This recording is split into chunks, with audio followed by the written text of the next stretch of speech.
vandag se les. Ek weet dit is die laaste periode van die dag en julle is gereed om huis toe te gaan, maar ons gaan die dag afsluit met 'n klein uitdaging. Wie sien kom ons vir die uitdaging? Kyk. So, ek gaan vir julle, wie is bekend met Ruben, die buite by die skool? Ruben? Ja, koffie. Ja. Okay, so kom ons kyk gou 'n uitdaging. Ek gaan vir julle besigheidsinligting wys oor Ruben koffie. Dit gaan in 3 verskillende formate wees. Ek wil hê julle moet vir my kan sê watter formaat vir julle die maklikste was om die inligting te verkry. So kom ons kyk gou na die eerste ene. Kyk gou vir my en dan lees jy die inligting en kyk wat jy daarvan kan onthou.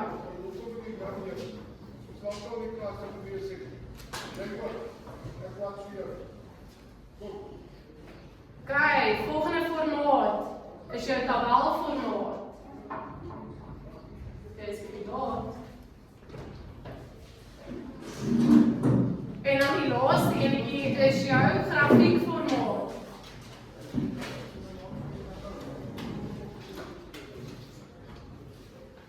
Okay, goed. So julle het my inligting op 3 verskillende maniere gesien. Wie kan vir my sê watter maand het die hoogste verkope gehad? Wat se maand het die hoogste verkope gehad, ouens? Juffrou, kan ek 'n raai vat? Jy kan, jy moet kyk hè. Julie, juffrou. Julie, jy is 100% reg. Baie mooi. Okay, dan die volgende vraag is, tussen watter 2 maande het die verkope afgeneem? Dis tussen Mei en Julie. Mei en Julie. Mooi. Okay, en dan die volgende eentjie is, watter formaat het julle gehelp om daai antwoorde die vinnigste te kry? Vir die 2 wat eintlik vir die antwoorde gegee het, watse formaat het jy gehelp? Tabelformaat. En vir jou? Ek weet nie of ek dit raai. Jy het geraai. Okay, maar jy het reg geraai, so baie mooi daarmee. Okay, so jy sê die tabelformaat was jou. Hoekom was dit vir jou so? Want die inligting is makliker uitgesprei en in afdelings verdeel, so is makliker om die inligting te verkry. Baie mooi. Okay, so as ek net vir julle sê, die inligting was elke keer dieselfde gewees. Waarom dink julle maak die manier waarop besigheidsinligting aangebied word dan saak? En jy het dit wel baie mooi beantwoord, want jy kan die inligting baie mooier stuur. So as alles so bymekaar is, dis net te veel en dit is baie leesbaar. So jy kan nie dadelik die inligting wat jy eintlik wil sien identifiseer nie. So die manier waarop dit aangebied word, maak dit makliker om die inligting te verkry, nee. Dan gaan ons gou kyk na die verskillende maniere waarop besigheidsinligting aangebied kan word. Een manier waarop belangrike besigheidsinligting aangebied kan word, is deur 'n besigheidsverslag. Wie kan vir my sê wat is 'n besigheidsverslag?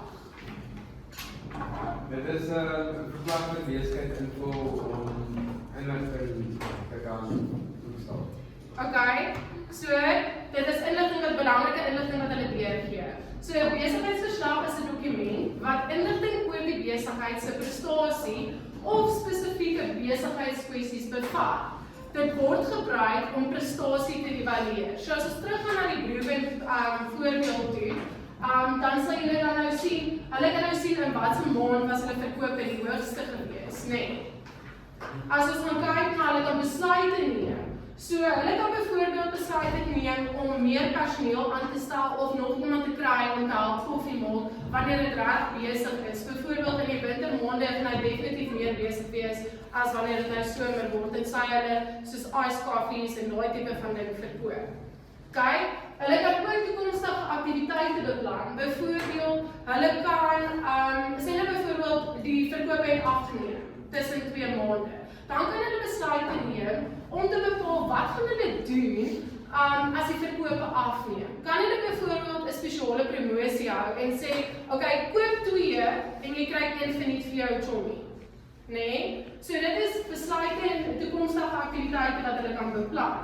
So nou gaan ons kyk na die belangrikheid van 'n besigheidsverslag. 'n Besigheidsverslag is belangrik omdat dit gee ons kritiese ontleding van die besigheid se prestasie. Dit help ons om besluitneming te rig en dit gee die sakeeienaar die geleentheid om geïdentifiseerde kwessies te ondersoek en op te los. Senior bestuur in te lig oor wat elke afdeling doen En laastens, verskaf dit belangrike inligting vir die bestuur wat tydig en feitelik is. Ons weet nou waarom besigheidsverslae belangrik is, maar besigheidsverslae kan op verskillende maniere aangebied word, né? Wie kan vir my sê op watter manier kan inligting aangebied word?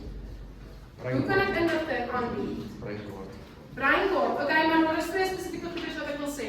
Jy kan dit of verbaal of nie verbaal aanbied. As iets? Vergeet van die werk. Vergeet, okay, so verbaal en nie verbaal. Okay, so verbale aanbieding is inligting word mondelings aangebied, presies wat ek nou besig is om te doen. Jy sluit jou stem en visuele elemente in.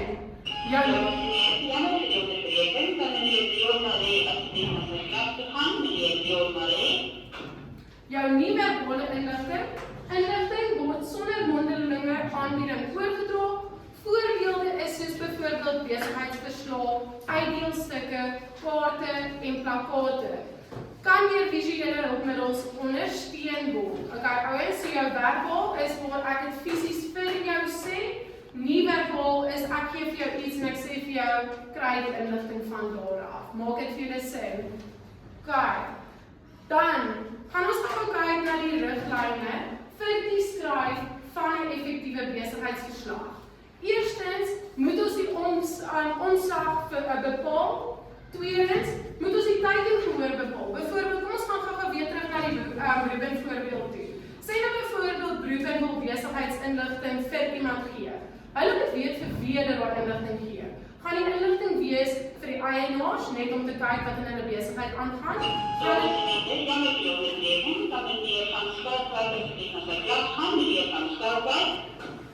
Gaan dit wees vir die werknemers of gaan dit wees vir die beleggers?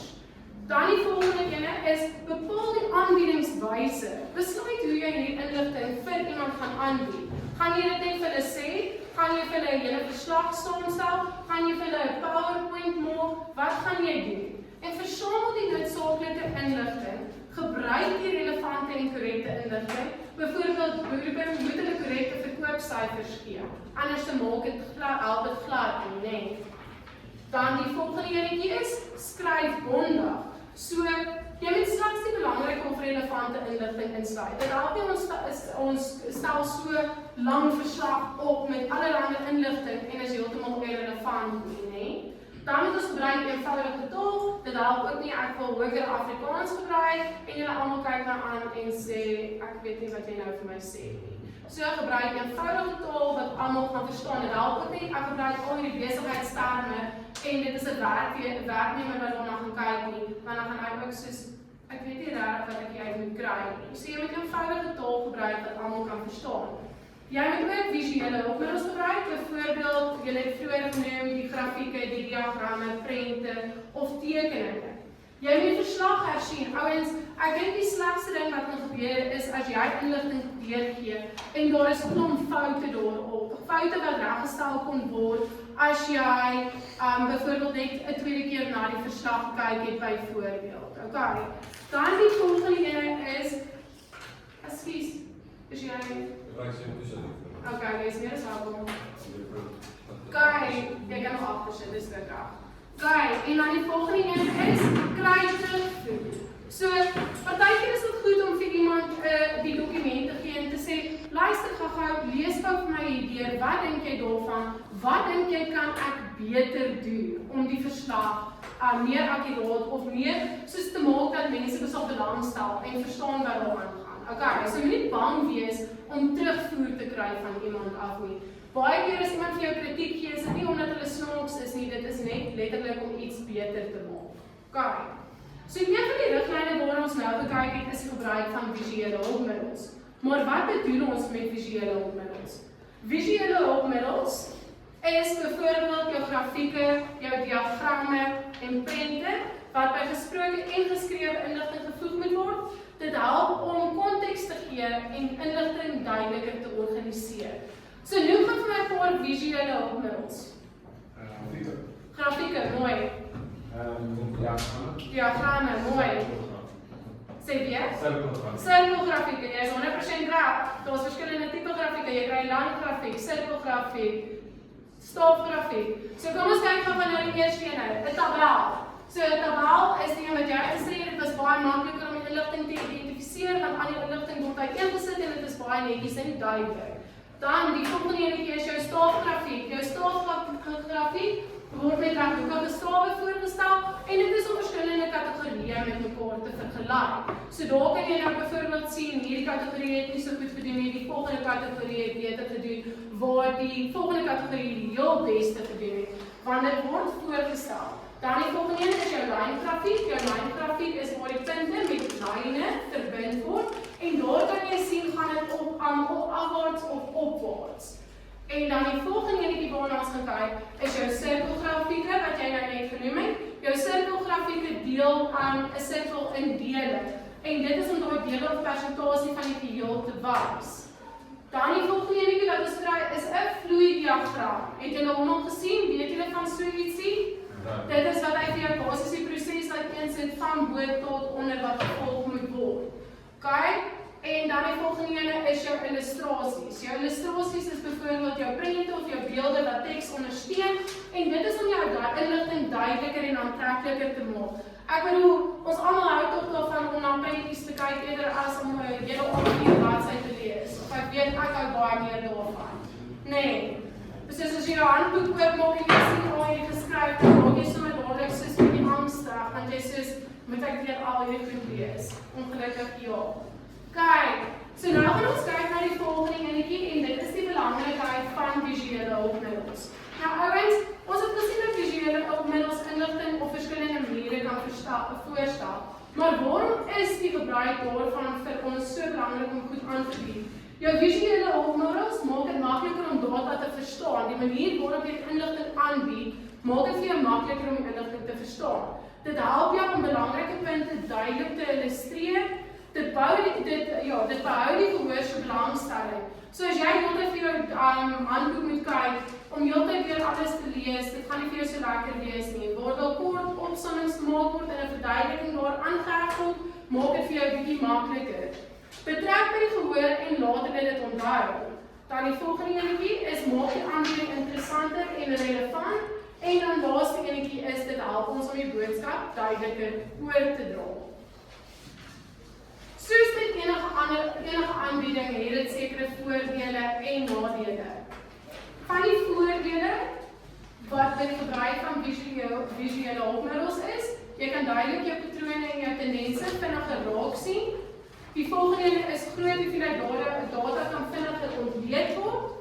Baie inligting kan op 'n eenvoudige formaat vertoon word. Dan die volgende is jou grafieke benodig dikwels min verduideliking en dit maak komplekse inligting makliker verstaanbaar. Jou nadele is te veel grafieke of diagramme kan die gehoor ongelukkig verwar. So as daar te veel inligting is, dan verwar dit die gehoor. Data kan gemanipuleer word en tot verkeerde interpretasie lei. Het julle dit al gesien? Soos byvoorbeeld waar iemand, jy gee sekere inligting weer en dan sê hulle, okay, ek wil net hierdie gedeelte van die inligting eintlik deurgee en ek wil nie hierdie is nie nou te belangrik nie, jy hoef nie hierdie te weet nie. Maar as die persoon wat die data ontvang al die inligting gekry het, dan is dit 'n ander storie, nê? So, dit is vir ons baie belangrik om seker te maak wanneer ons besigheidsinligting aanbied dat ons dit verantwoordelik doen en dit op 'n eerlike en akkurate manier doen en ook respek vir ons gehoor te hê. Ek bedoel dit help nie ons praat met mense en ons is ongeskik en ons dink ons weet beter as hulle nie, want dan gaan hulle geen aanklank vind op ons nie. Okay, so jy moet altyd respek hê vir die mense met wie jy werk. Dan dit kan die gehoor se aandag van die spreker aflei, byvoorbeeld jy kan heeltyd vir die bord kyk in plaas van om vir my te luister. Nee, dit kan gebeur, of die voorbereiding daarvan kan baie tydrowend wees, want dit gebeur nie net sommer nie. Om so ietsie saam te stel, dit vat tyd, en as jy dit ordentlik doen en daai tipe van ding, en jy maak nie spelfoute nie en jy jaag dit nie af nie, dit vat redelik tyd om 'n besigheidsverslag en inligting bymekaar te sit. Okay. So nou gaan ons gou kyk na die faktore wat in ag geneem moet word wanneer ons 'n aanbieding voorberei. So wanneer jy 'n mondelinge of 'n verbale, dit is albei dieselfde, voorberei, moet jy die doel en die punte van die aanbieding bepaal. Jy moet bepaal waaroor hierdie aanbieding gaan. Jy kan nie net allerlei inligting ingooi nie, jy moet bepaal waaroor hierdie aanbieding gaan. Wat se inligting is dit wat jy wil deurgee? Dit moet akkuraat en relevante inligting gebruik, jou gehoor ken en die aanbieding daarbey aanpas. Jy moet vertroud wees met die inhoud en jy moet 'n duidelike inleiding, liggaam en gevolgtrekking beplan. Jy moet gepaste visuele hulpmiddels voorberei. Jy moet die lokaal en die toerusting vooraf toets. Sê nou byvoorbeeld ek nou vandag hier ingestap en ek het glad nie hierdie toerusting getoets nie. Wat sou gebeur?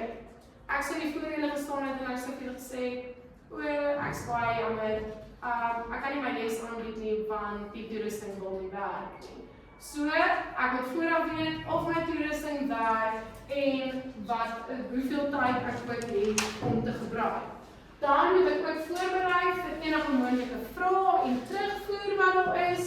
So wat hierso baie belangrik is, ouens, wat julle moet onthou, is wanneer jy 'n aanbieding voorberei, moet jy weet wat jy gaan sê, vir wie jy dit gaan sê, hoe jy dit gaan wys en hoe lank jy het om hierdie inligting aan te bied.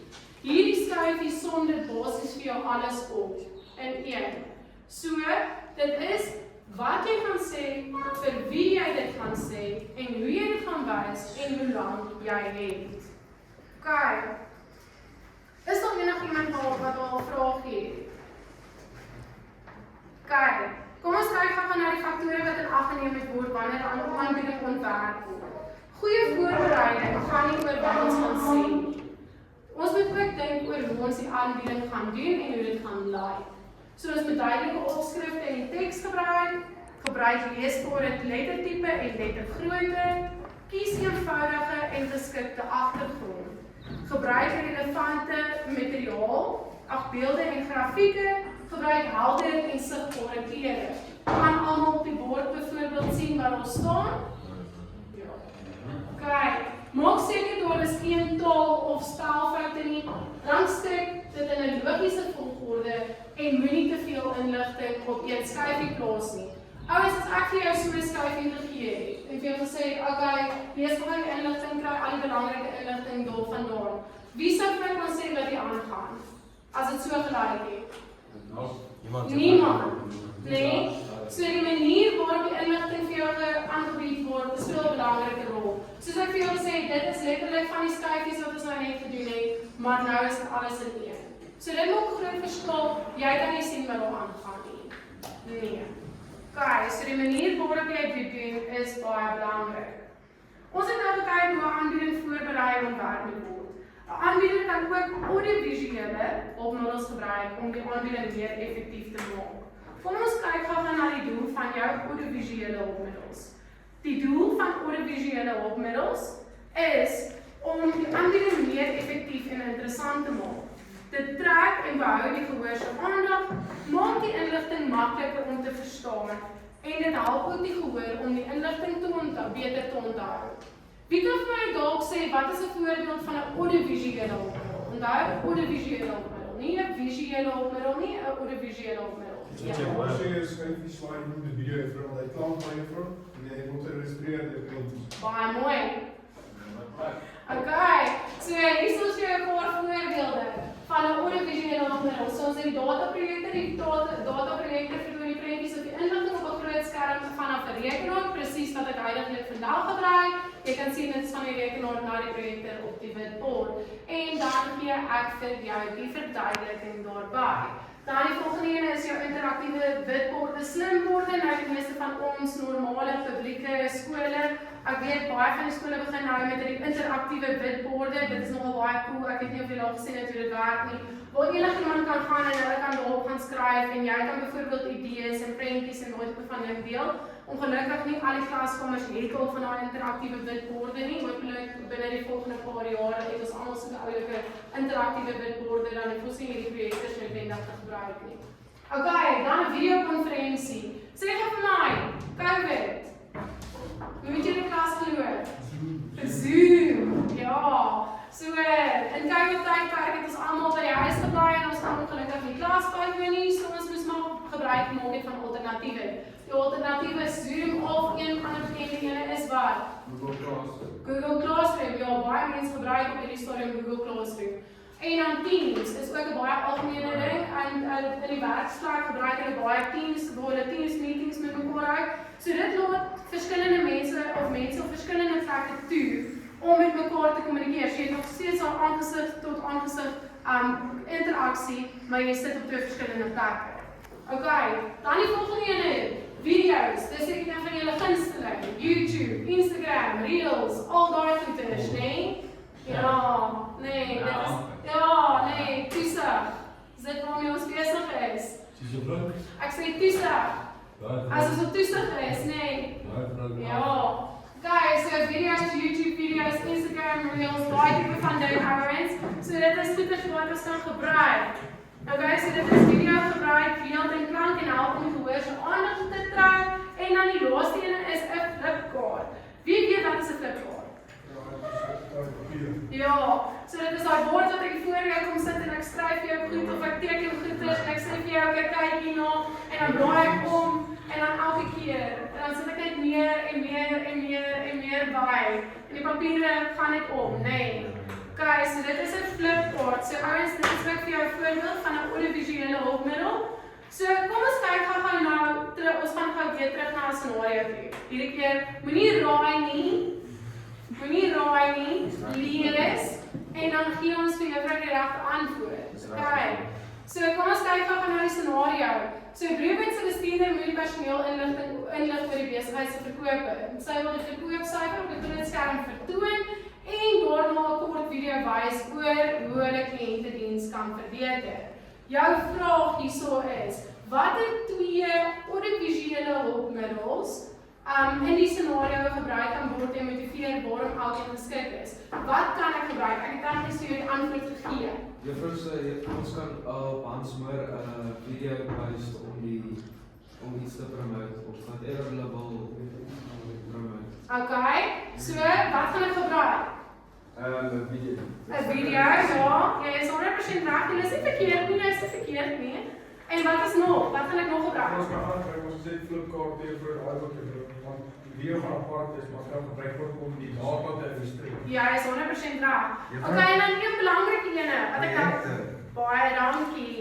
So die projektor is die ander enetjie wat jy gebruik. Okay, so as jy inligting van as jy byvoorbeeld besigheidsinligting wil weerspieël, kan sy 'n projektor gebruik met 'n groot skerm en sy kan vir almal die inligting wys.